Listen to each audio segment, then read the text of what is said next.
जब हम भारत के इतिहास के बारे में बात करते हैं तो बात अंग्रेजों के समय तक आके रुक जाती है। कुछ लोग थोड़ा ज़्यादा जानने की कोशिश करते हैं तो उनको भारत के मुस्लिम शासन तक ही जानकारी मिल पाती है। असल में भारत के सच्चा इतिहास को हमारी पुस्तकों में से हटा दिया गया है। किताबों में जो लिखा हुआ है वो सिर्फ और सिर्फ मुस्लिम शासन और अंग्रेजों तक ही सीमित है। भारत के इतिहास के कुछ बातें जो शायद आपने कभी पढ़ा ही नहीं होगा, लेकिन इसको पढ़ना आपके लिए बेहद ही जरूरी है। हम आपको इस वीडियो में बताएंगे भारत को सोने की चिड़िया क्यों कहा जाता था। भी कई ऐसी बातें जो साबित करती है कि भारत हजारों साल पहले विश्व गुरु था। तो दोस्तों, मैं प्रीति आप सभी का स्वागत करती हूँ effective units with Preeti ma'am में। बता दें कि भारत जो था वह व्यापार में सर्वोपरि था, यानी भारत में सबसे अधिक व्यापार होता था। हमारे यहाँ जो व्यापार की हिस्सा थी वो पूरे विश्व में 33% थी। अंग्रेजों से पहले जब मुस्लिम हमारे देश में आए थे तो भी भारत विश्व में मसालों के व्यापार में सबसे बड़ा निर्यातक था। दुनिया का कुल उत्पादन का 43% भारत में उत्पादित किया जाता था। दुनिया के कुल कमाई में जो भारत का हिस्सा था वो 27% था। यह बात अंग्रेजों को बहुत बुरी लगी थी और वह व्यापार करते हुए भारत पर राज करने की नीति अपनाने लगे। भारतीय राजाओं में आपसी फूट डालने का कार्य प्रारंभ कर दिया, राजनीति करना शुरू कर दिए, जिससे अंग्रेजों ने धीरे धीरे अपना वर्चस्व जमा लिया। कई तरह के टैक्स भारत पे लगाना शुरू कर दिया।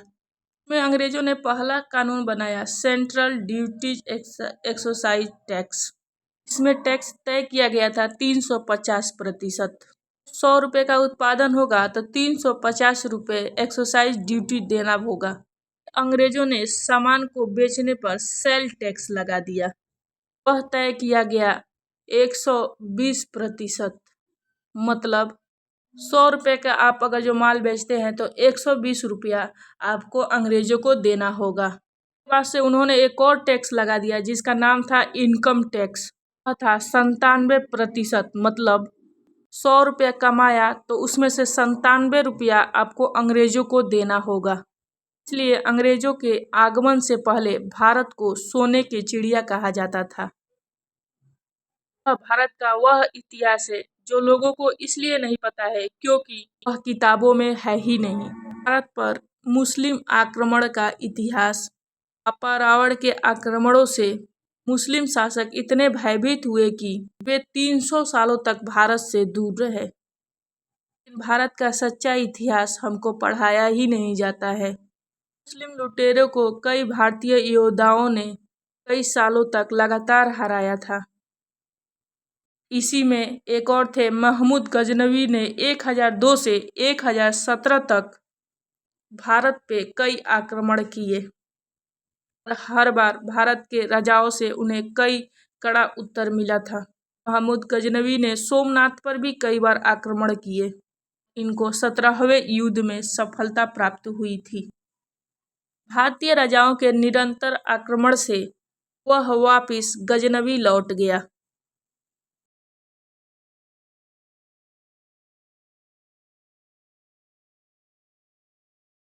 आज हम लोग पश्चिम की ओर देखकर कहते हैं कि वह तो विकसित राज्य है और हम विकासशील। फिर हम अतीत के सपनों में खो जाते हैं और खुद को दिलासा दिलाते थे कि हम कभी विश्व गुरु थे। दुनिया हमें सोने की चिड़िया कहता था। विकास के नाम पर स्वयं को धोखा दे रहे हैं। हमारी सरकारें विदेशी कंपनियों के भरोसे सोच रही है कि देश सुधर जाएगा। बीमा क्षेत्र से लेकर उत्पादन क्षेत्र तक विदेशी कंपनियां का बोलबाला बढ़ता जा रहा है। चाहे इंश्योरेंस सेक्टर हो, चाहे दवा बनाने की कंपनियां, हर जगह हम यही सोच रहे हैं कि कोई बाहर की कंपनी आ जाए और हमारा उद्धार करे।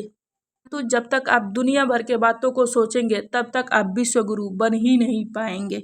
सोचने वाली बात है कि आज भी दुनिया में टैलेंट के मामले में भारत के इंजीनियर्स, डॉक्टर्स, वैज्ञानिक, अर्थशास्त्री वगैरह छाए हुए हैं।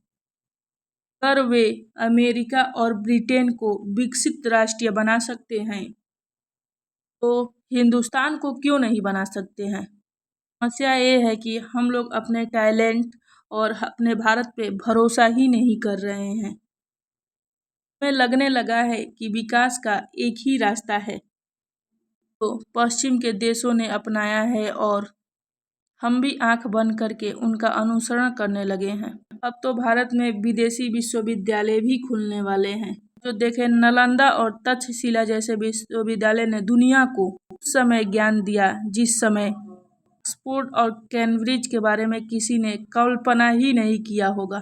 साथियों, भारत को सोने की चिड़िया इसलिए नहीं कहा जाता था। हमारे यहाँ बहुत बड़ी बड़ी कारखाने हुआ करती थी। कोई टाटा, अंबानी के तरह बड़े उद्योगपति हुआ करते थे।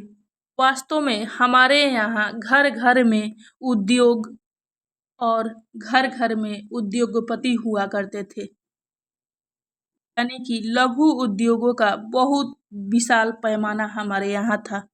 हम कपास, काली मिर्च, गरम मसाले, प्रकार की धातुओं से बने औजार दुनिया भर में भेजते थे और वहाँ से बदले में सोना लेकर आते थे। इसीलिए हमारे यहाँ का गोल्ड स्टोन बढ़ गया था।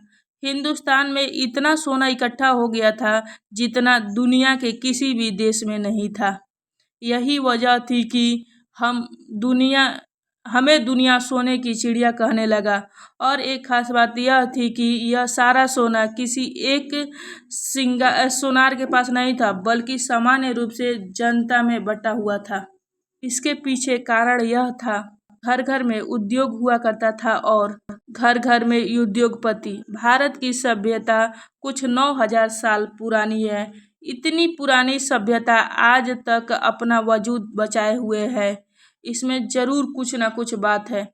सनातनी सभ्यता में विश्व का मार्गदर्शन किया है। हमारे शास्त्रों से विश्व ने ही चलना सीखा है। भारत की सभ्यता हजारों साल पुरानी है। हमारे यहाँ वेद भी विश्व पुराने वेद है जिसका अनुसरण हमारे वेददाताओं ने किया है। विज्ञान हो या फिर ब्रह्मांड, तकनीकी हो या फिर धर्म, सभी बातें आपको भारत माता के इतिहास में सबसे पहले मिल जाएंगी। विज्ञान की बात करें तो जहाज जैसी चीजें रामायण और महाभारत में आपको देखने के लिए मिलती है।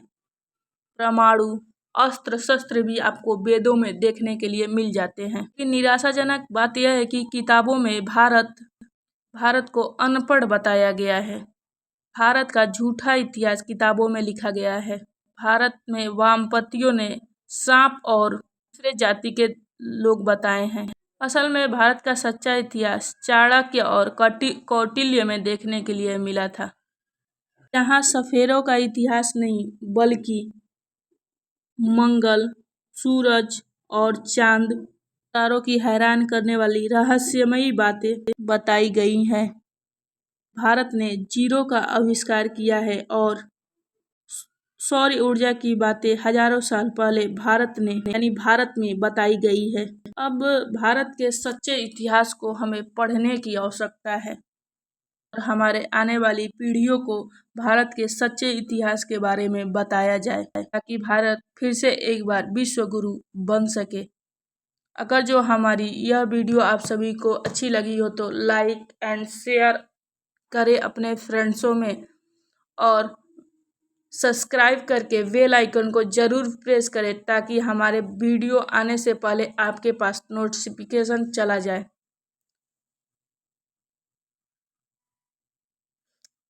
धन्यवाद।